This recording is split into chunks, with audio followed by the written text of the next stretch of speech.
Assalamualaikum warahmatullahi wabarakatuh. Perkenalkan, nama saya Ines Mutia Najwa dengan NIM 2052431. Nah, jadi di video kali ini aku tuh mau ngebahas sebuah buku yang menurut aku itu sangat menarik dan dalam banget, yaitu Science and Faith in Dialogue, karya Frederick van Niekerk dan Nico Vester. Nah, buku ini tuh diterbitkan tahun 2022 oleh Ausis Books di Afrika Selatan dan menjadi bagian dari seri Reformum Theology in Africa. Seperti judulnya, buku ini tuh mencoba menjawab pertanyaan besar yang sudah lama diperdebatkan, yaitu apakah sains dan iman itu bisa berjalan bersama atau justru saling bertentangan nih. Nah, selama berabad-abad, banyak orang menganggap bahwa sains dan agama itu adalah dua hal yang bertolak belakang. Satu berbasis bukti, satu berbasis kepercayaan. Nah, tapi di buku ini justru menegaskan sebaliknya. Van Niekerk dan Forster itu mengumpulkan para ilmuwan, teolog, dan filsuf dari berbagai bidang untuk menunjukkan bahwa sains modern sebenarnya mendukung keyakinan akan adanya Tuhan. Nah, jadi, buku ini tuh disusun dengan pendekatan ilmiah dan teologis.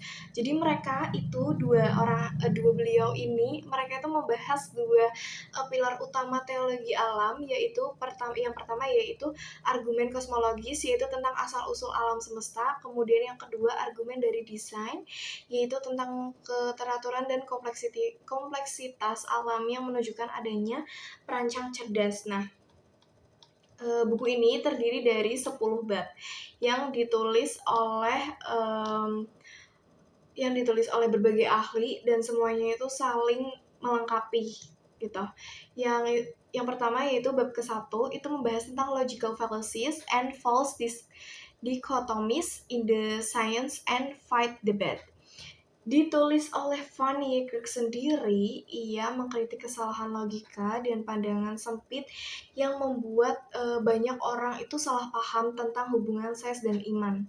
Misalnya, kayak menganggap kalau percaya Tuhan itu berarti anti ilmu, padahal tidak demikian seperti itu ya. Kemudian untuk yang bab kedua yaitu membahas tentang qualified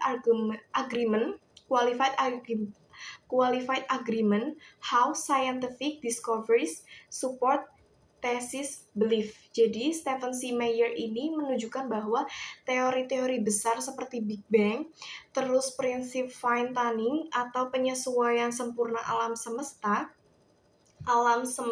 itu justru mendukung konsep penciptaan. Jadi menurutnya itu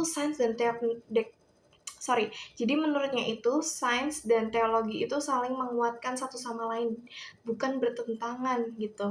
Nah, untuk bab 3 sama bab 4 itu membahas tentang cosmological and local fine tuning oleh Hux Ross dan Guillermo Gonzalez.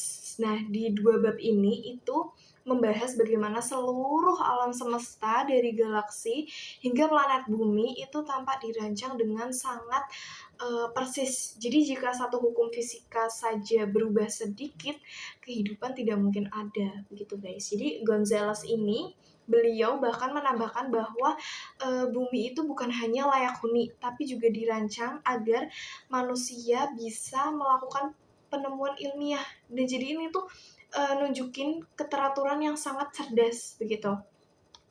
Kemudian untuk bab 5 dan bab 6 oleh Fazale Rana, dan James Tour, itu keduanya membedah bagaimana kehidupan bisa muncul. Kemudian mereka juga menolak pandangan bahwa kehidupan itu berasal dari kebetulan kimia semata. Itu mereka menolak pendapat yang seperti itu. Menurut mereka, menurut beliau ya, menurut Fazale Rana dan James Tour, itu proses kimia yang mengarah pada kehidupan terlalu kompleks untuk terjadi tanpa desain atau rencana, begitu, seperti itu. Kemudian yang bab ke-7 yaitu engineering principle explain biological system better than evolutionary theory. Jadi Brian Miller itu menjelaskan bahwa sistem biologis itu bekerja seperti rancangan teknik, efisien, terorganisir dan bertujuan gitu. Brian Miller itu berargumen bahwa teori rekayasa itu lebih mampu menjelaskan biologi dibanding teori evolusi murni. Seperti itu. Kemudian untuk bab ke-8 yaitu The Evidence of Forensic in Nature, itu Marcos Eberlin itu menunjukkan bukti forensic atau perencanaan ke depan dalam alam itu seperti struktur DNA, membran sel, dan kemampuan navigasi burung. Semua ini tampak seperti rancangan cerdas, jadi bukan hanya hasil kebetulan menurut Marcos Eberlin gitu. Kemudian yang bab ke-9 yaitu Casey Luskin. Ia mengkritik teori evolusi tentang asal-usul manusia. Menurut Casey Luskin, itu data genetika dan fosil itu tidak cukup menjelaskan kemunculan kesadaran dan moralitas manusia tanpa melibatkan faktor spiritual seperti itu. Kemudian yang bab ke-10 yaitu yang terakhir itu menutup buku dengan membongkar mitos sejarah yang menyatakan bahwa agama itu menghambat kemajuan sains. Padahal faktanya itu tidak seperti itu. Faktanya itu banyak ilmuwan besar justru lahir dari tradisi iman yang kuat seperti Kepler, Newton, dan Galileo. Nah, jadi inti dari buku ini adalah bahwa iman dan sains itu tidak harus dipertentangkan kok guys. Jadi keduanya itu bisa berjalan bersama dalam harmoni. Nah, sains itu menjelaskan bagaimana sesuatu itu terjadi, sementara iman menjelaskan mengapa sesuatu itu ada begitu. Jadi buku ini tuh menegaskan bahwa semakin dalam kita memahami alam semesta, semakin kuat pula alasan kita untuk percaya bahwa ada pencipta yang rasional dan penuh hikmah di baliknya begitu. Nah, buku ini tuh penting banget di era modern seperti kita sekarang, di mana banyak orang muda terjebak di antara dua kutub, yaitu menjadi terlalu saintifik hingga kehilangan makna spiritual, terus atau enggak ada yang terlalu dogmatis hingga menolak sains.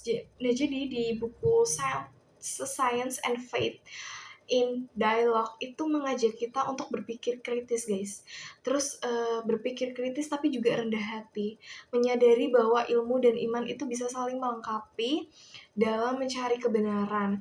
Buku ini relevan banget untuk mahasiswa, guru, dan siapapun yang tertarik dengan filsafat ilmu, teologi, dan sains modern, karena bahasa dan argumennya itu memang cukup akademik. Kemudian di setiap bab itu juga memberi kita cara berpikir yang logis dan reflektif gitu.